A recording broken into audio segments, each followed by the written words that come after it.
selisih, saling menghargai. Yang dihargai juga orang udah meninggal. Makam, kuburan dihormatin. Inilah ilmu, inilah akhlak. Ya mohon maaf, ilmu juga harus dihiasi dengan akhlak, nggak bisa terpisah. Ilmu sama akhlak, nggak ada orang ngomong cukup akhlak ya kagak punya ilmu penting belakang, nggak juga. Dua sifat ini nggak boleh terpisah. Kalau ada dua sifat ini orang dijauhin dari munafik, ilmu sama akhlak. Ya mohon maaf, orang punya ilmu sebanyak apapun, ilmunya sebanyak apapun, tapi kalau nggak punya akhlak rusak hidupnya.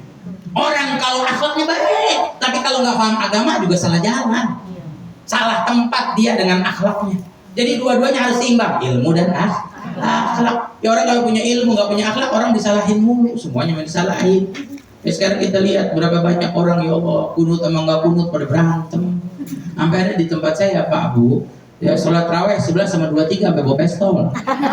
Ya dulu benar, sampai sebegitu. Artinya apa? Karena kecetekan ilmu kita kan, kurang luasnya pemahaman kita, sehingga dan apa intinya kita fanatik buta dengan pendapat, nggak mau ngehargain pendapat yang lain.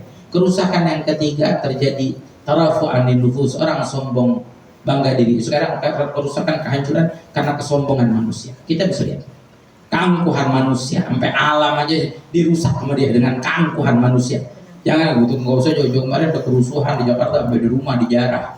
Sebab apa? Sebab ulah orang-orang sombong, angkuh, merasa dirinya hebat, merendahkan orang lain. Ini siapapun yang merendahkan orang lain, Allah bakal jatuhkan dia di tempat yang paling rendah. Ingetin itu, omongan saya, ingetin. Siapapun, ini sunnatullah fil hayat, sunnah Allah dalam kehidupan. Allah paling gak suka sama hambanya yang suka ngerendahin orang lain, siapapun. Kita gak boleh ngerendahin siapapun. Kita harus saling menghormati, saling menghargai. Minimal kalau nggak menghormatin, nggak ngerendahin. Kita sekarang apa yang merendahin dengan hartanya? Mohon maaf, yang sombong dengan hartanya bisa miskin. Yang sombong dengan banyak duitnya bisa habis. Yang sombong dengan jabatannya bisa turun. Yang sombong dengan masa muda bakal tua, berapa banyak belum pada tua, udah pada dipanggil. Yang sombong dengan sehatnya bisa sakit. Yang sombong dengan ilmu, hakikatnya nggak punya ilmu. Saya Bu, 3 tahun yang lalu sama kayak begini kurang lebih. Adik saya istrinya melahirkan, ponakan baru nih. Ibu saya gendong, digendong sama ibu saya baru pulang dari Solo. Ibu saya gendong, nih nak, ponakan baru doain. Saya gendong, ya saya belum punya bayi, saya follow, saya tanya. Karena anak bayi orang Betawi kan pakai bedong doang ya nggak?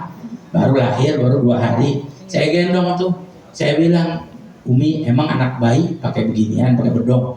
Kata ibu saya, iya nak, kita manusia nak, kata ibu saya. Nih ibu saya tahu nasihatin saya, nak kita manusia nak. Manusia kita lahir ke dunia nggak bawa apa-apa. Bayi lahir gak ada yang bawa apa-apa. Ibu-ibu yang pakai jam tangan, bayi lahir pakai baju tangan. Ibu-ibu yang pakai kacamata, lahir ada yang pakai kacamata? Gak ada. Yang pakaiin baju kita orang yang hidup lebih dulu dari kita, orang tua kita.